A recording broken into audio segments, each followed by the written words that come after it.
Aujourd'hui, je vais vous montrer comment j'utilise mon téléphone pour faire des relevés en 3D. On est une jeune agence d'architecture et on cherche à louer des bureaux sur Paris. C'est tous les matins pour aller au bureau, je passe par ici, j'avoue, ça peut être stylé. On a fait notre première visite dans le 17e.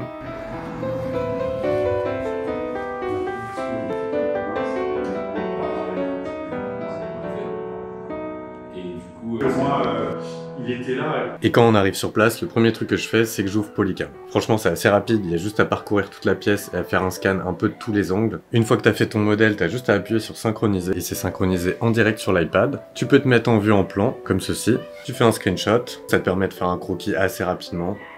Et tu peux même faire des petits screenshots.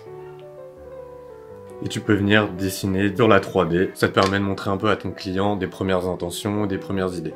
Tu peux aussi faire une première mesure assez brève. Tu peux cliquer sur mesure automatique et comme ça tu sais déjà à peu près les grandes mesures qu'il y a dans ton espace. Tu peux même super rapidement avoir une surface. Et tu peux faire comme une sorte de mini vidéo qui présente rapidement l'espace en calant 2-3 points de vue. C'est ultra simple.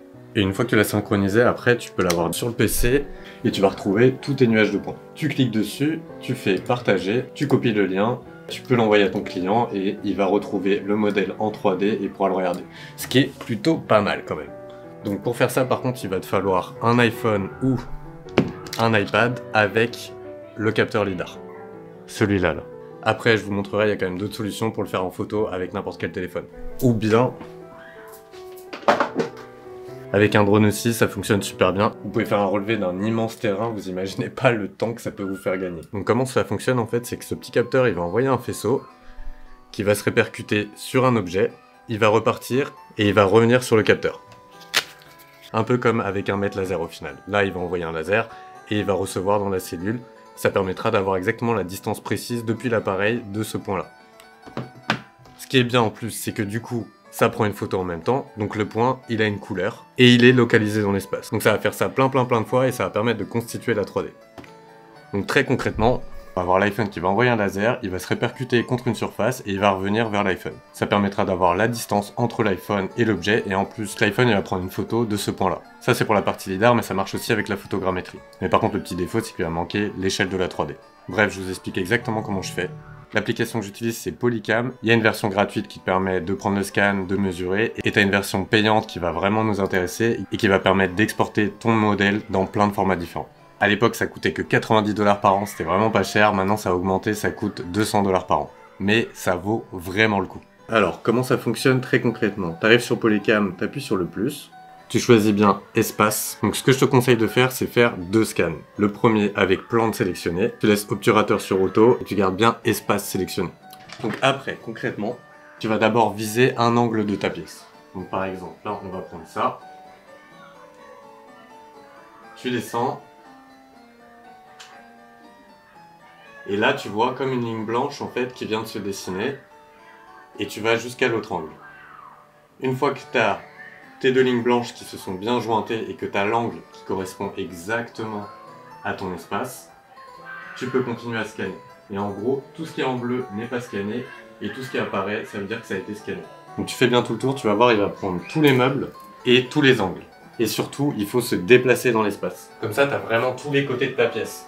Il suffit juste de ne pas aller trop vite et de toujours vérifier que nos lignes blanches, elles correspondent bien aux angles de notre pièce. Tu peux refaire plusieurs passages au même endroit, mais évite, essaye plutôt de tourner autour de ta pièce et de faire une boucle et de revenir à l'endroit où tu étais. Et une fois qu'il ne te reste plus aucun bleu et que tout a été scanné, tu cliques sur terminer. Il va enregistrer tout ton scan une première fois. Une fois que tu as ton scan, tu vois tous ces petits losanges verts, c'est les endroits où il a effectué un scan. Donc on voit comment je me suis déplacé dans la pièce. Pour l'instant, tu fais pas traiter. T'appuies sur la croix et tu recommences une deuxième fois. Faut toujours faire 2 scans, c'est très important. Tu resélectionnes espace et cette fois-ci tu désélectionnes plan. Tu n'auras plus les lignes qui te permettent d'avoir les angles de ta pièce. Et tu recommences. Avec ce deuxième scan, si tu as envie de préciser un peu des éléments, reste-y un peu plus longtemps. Tu vois que le maillage devient de plus en plus fin. Donc s'il y a vraiment des éléments que tu as besoin d'avoir de manière très précise, tu as juste à rester un petit peu plus, il va être beaucoup plus précis. Et tu vois que ce scan-là, il peut avoir tendance un petit peu à bouger. Et si ça bouge trop, ça veut dire que ton scan, il va avoir foiré. Donc c'est pour ça d'avoir un deuxième scan, c'est toujours important d'en avoir 2, au cas où il y a un petit problème sur un des scans et qu'il y a tout qui bouge. Donc je clique sur terminer, on voit qu'il y a des petits défauts notamment dans ce scan là, donc c'est intéressant. Je clique sur la croix, je reviens sur mon scan précédent. Donc pour le scan, le maillage, tu as deux choix, tu as rapide, par défaut et dense. Tu peux laisser par défaut, ça suffira largement. Tu appuies sur traiter, tu vas mettre à peu près 40 secondes. Et là ça y est, tu as ton scan, tu peux appuyer sur couche et cliquer sur plan des tâches 3D et comme là c'est la version où tu avais coché plan, tu peux cliquer sur mobilier pour virer le mobilier et sur plafond pour virer le plafond et pas voir le plafond. Donc on sort de ce mode là, tu peux recliquer sur couche et t'appuies sur lidar pour tout bien revoir avec les couleurs. Et ensuite très vite ce que je te conseille de faire c'est de passer par ordinateur et de cliquer sur synchroniser. Une fois que tu es chez toi, tu ouvres ton compte Polycam et tu peux retrouver tout ton scan 3D. Je l'ai fait très rapidement mais plus tu passes du temps, plus les éléments vont être fins et précis. Sur ce scan-là, j'avais pas passé trop de temps sur le bureau. Ici, j'avais passé un petit peu plus de temps, donc c'est plus détaillé que dans le premier scan. Ce qui est très important quand vous allez faire un scan, c'est de se déplacer lentement. Vous allez voir au fur et à mesure si le scan il est en train de foirer ou pas. Vous verrez le scan en lui-même qui est en train de se déplacer. L'idée, c'est que vous fassiez le tour de la pièce en essayant d'être au maximum dans les angles pour avoir le maximum de recul. Vous allez dans un autre angle, vous prenez en haut, en bas. Vous faites attention à aller lentement entre chacun des angles. Et une fois que vous avez fait le tour de la pièce, vous revenez à votre point de départ. D'ailleurs, en cliquant en haut à droite, ici, vous cliquez sur marche. Et avec le petit curseur, vous voyez exactement comment j'ai bougé dans la pièce et comment je me suis orienté pour prendre vraiment tous les angles. Les prérequis avant de commencer le scan, vous prenez un mètre laser. Dans la pièce, vous prenez 2-3 cotes ultra importantes. Grande largeur. Hauteur sous plafond, et vous les notez, comme ça vous permettra de savoir si vous avez bien réussi votre scan. Ensuite, deuxième prérequis, il va falloir allumer toutes les lumières. Et surtout, vous ouvrez toutes les portes et toutes les fenêtres si vous pouvez. Et seulement après, vous pouvez commencer votre scan. Il va y avoir des problèmes avec les miroirs, mais c'est pas grave, vous faites quand même avec. Là, si je fais un scan,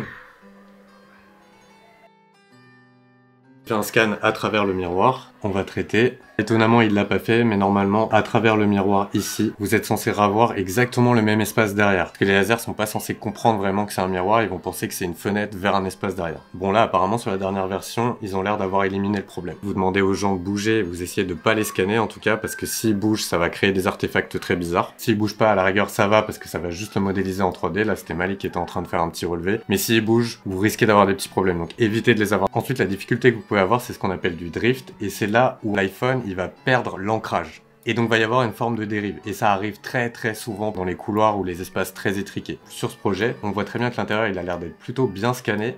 Mais par contre, quand je suis passé de cette pièce à l'extérieur, on voit qu'il y a eu un énorme décalage entre l'extérieur et l'intérieur. Cet angle que vous voyez ici, il est censé être ici. Donc on voit que tout cet espace-là, il a fait une rotation. Donc la solution pour éviter que ça se produise, c'est de faire comme j'ai fait sur ce projet.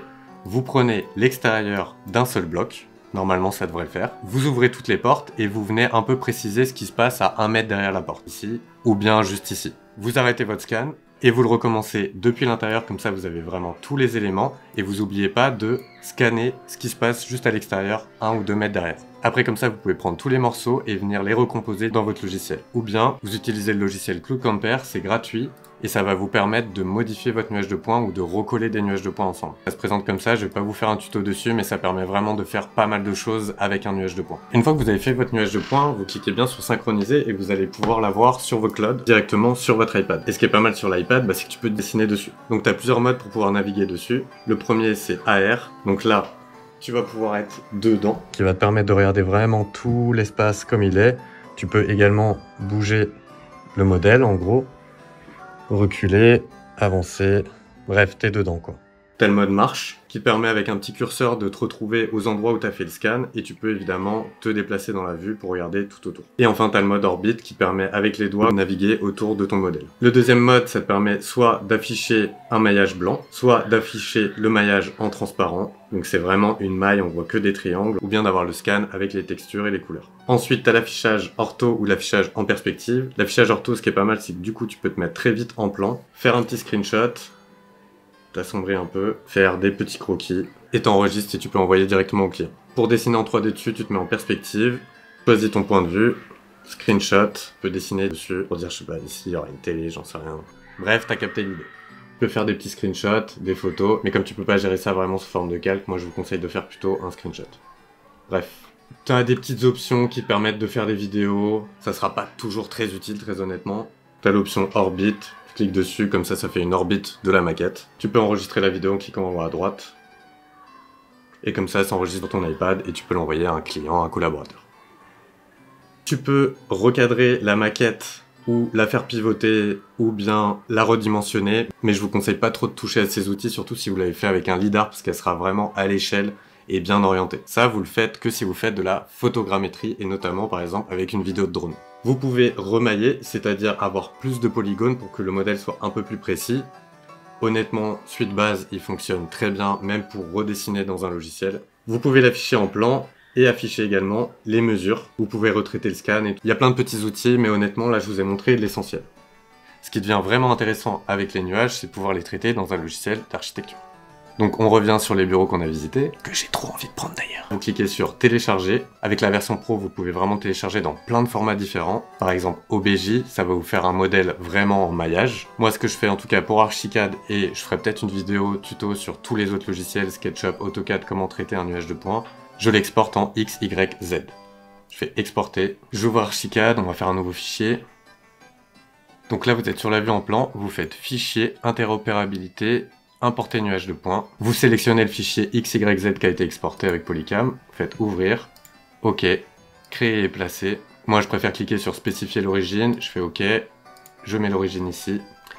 On peut appuyer sur F3 pour afficher la 3D. On voit tout notre espace en nuage de points. Le premier truc que je fais, c'est que je vais sur une coupe. Généralement, il n'est pas placé à la bonne hauteur, donc je le sélectionne. CTRL-T. Je vais vraiment sur une des lignes du sol. On voit qu'il y a une précision qui n'est pas non plus extrême. C'est de l'ordre de 2 à 4 cm. Mais je devine une des lignes du sol. Je l'accroche à mon étage rez-de-chaussée. Je repasse en plan, F2. Et ce que je vous conseille en tout cas sur Archicad, vous cliquez dessus, vous allez dans les options et vous faites supplanter affichage en plan. Là, vous mettez moins 1 mètre et 1 mètre au-dessus. OK. Comme ça, vous verrez vraiment ce qui se passe en dessous du plan du rez-de-chaussée et à 1 mètre au-dessus. Et ensuite, il vous reste plus qu'à dessiner les contours. Essayez de dessiner de manière assez orthogonale parce que souvent, il y a des petits voiles, il y a des petits jeux dans le nuage de points. Il faut se dire que c'est pas le relevé le plus précis de la planète. Si vous devez faire un relevé, vous le ferez manuellement. Mais vous voyez très vite quand même la ligne du mur qui se dessine parce que vous avez une concentration de points dans une zone. On a nos murs extérieurs, à peu près en tout cas. On peut dessiner une dalle. On repasse en 3D. Et plus important avec un nuage de points au final, c'est de dessiner principalement en 3D. Tout l'intérêt du nuage de points, c'est qu'on l'ait en 3D. Donc on crée une boîte de coupe, comme ceci. Terminé. Et là, on va pouvoir finement venir retracer chacun des modèles, les faux plafonds et tout ça, avec cette concentration de nuage de points. Là, on voit très bien où est-ce qu'on doit arrêter notre plafond, où est-ce qu'on doit commencer la verrière. Pareil pour une poutre. Je prends une poutre, je commence à la dessiner, je la place un peu aléatoirement, et après je viens plus finement redessiner et la bouger s'il faut, comme ceci, et je peux la redimensionner, et je sais que ma poutre, elle va être à peu près positionnée à cet endroit-là, et que je me trompe pas vraiment sur sa position. Sachez que vous pouvez vous accrocher à chacun des points, et vous venez à chaque fois en 3D venir vérifier et décaler un petit peu les éléments, pour que quand vous vous approchez de la surface, les points ils disparaissent plus ou moins, ou en tout cas ils sont confondus avec la surface du mur. Je vois que je vois des points ici, j'en vois pas sur toute la longueur, je vais bouger très légèrement mon mur. Jusqu'à ce que je les vois apparaître et se confondre pratiquement avec mon mur. Comme ça vous savez que vous modélisez bien dans l'emprise du nuage de points. Bref, ça c'est super simple. Quand vous avez commencé votre modélisation, vérifiez que les cotes que vous avez prises avec votre mètre laser, elles correspondent bien.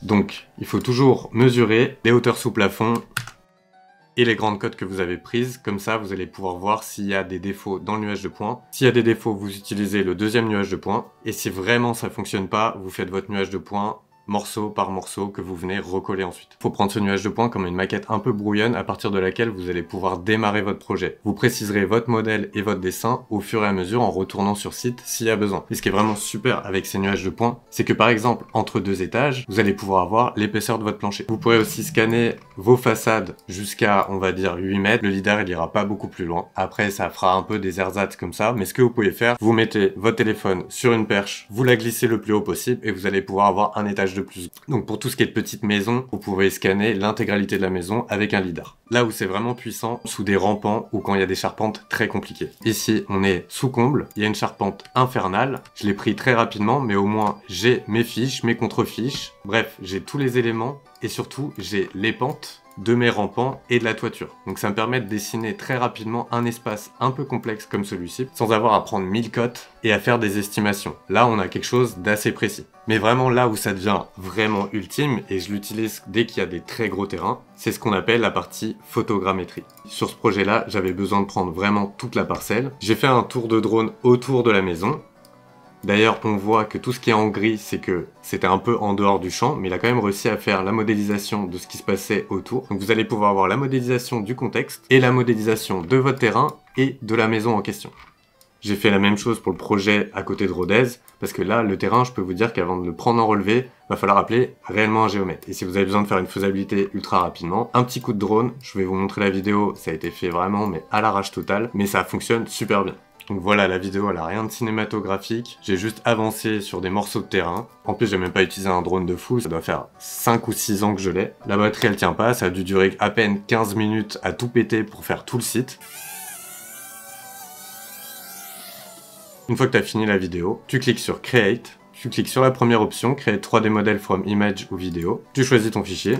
Tu le sélectionnes, te dit que ça peut pas faire plus de 2 Go et 30 à 40 minutes de vidéo. Mais tu peux aussi, et on l'a déjà fait souvent, prendre plein de photos tout autour du site, ou bien prendre des vidéos vraiment en faisant tout le site. Tu choisis la qualité que tu veux, tu sélectionnes photogrammétrie, et tu fais Upload and Process. Il va mettre un certain temps parce qu'il va uploader la vidéo sur leur serveur. Vous attendrez que ça soit chargé, ça va traiter, ça peut prendre entre 25 et 30 minutes en fonction de la qualité de votre vidéo, si elle est super longue ou pas. Vous aurez un modèle 3D à peu près de ce type-là. Le seul problème avec la photogrammétrie comparé au lidar, c'est que ce modèle-là, il n'est pas à l'échelle. Donc, il faudra certainement le redimensionner et aussi le faire pivoter parce que comme on peut le voir ici, le modèle il est pas tout à fait droit. On voit bien que la toiture elle a l'air de se casser la gueule comme ça. Donc ça, il faudra utiliser ces petits outils-là pour venir, hop, essayer de remettre droit la maquette. C'est pas ce qu'il y a de plus évident, mais si vous voulez pas le faire sur Polycam, vous pouvez toujours le faire sur le logiciel Cloud Compare qui vous permettra avec de meilleurs outils de bien redimensionner les choses et de mieux le réorienter. Petite astuce, quand vous faites des modifications sur un des modèles Polycam, vous pouvez pas revenir en arrière, donc cliquez bien sur les 3 petits points et faites dupliquer. Comme ça, vous allez rien perdre. Et notamment quand vous allez utiliser le recadrage, comme ceci, et que vous cliquez sur appliquer, vous fermez, et malheureusement, comme vous le voyez ici, vous pouvez pas retrouver votre 3D, donc oubliez pas de dupliquer si vous faites des grosses modifications pour faire pivoter votre modèle, le redimensionner ou le cropper. Bref, nous on va continuer d'aller chercher des bureaux, même si honnêtement ces bureaux-là, j'ai beaucoup trop d'idées et je commence à l'avoir trop en tête, et quand j'ai quelque chose en tête, ça a du mal à sortir. Bon, moi le quartier j'achète. Hein. Surtout que le lendemain, on a été visiter d'autres bureaux. Je les ai pris aussi en scan 3D et déjà d'une, c'est pas lumineux. Voilà, donc globalement il est en bonne état, et il a son qui était là avant. Pas énormément de luminosité vu qu'on ouais.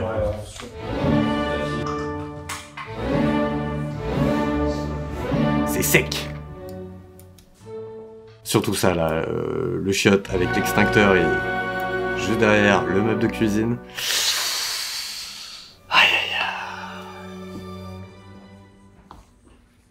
Passé. Et le réidentité, c'est pas mal. Hein. Ouais, c'est ce que Pixpay a fait. Ça, c'est bien stylé. Hein. Et c'est marrant ce petit détail sur les fenêtres, je trouve. Avec les espèces d'arrondis. Putain, ça rend bien, il y a une vraie gueule. Ah, c'est juste des autocollants qu'ils ont rajoutés en fait. Ouais, il y a moins stylé. En plus, là, on a gueulé, on fait klaxonner en disant. À part que t'as les bouchons et genre le bordel tout le temps.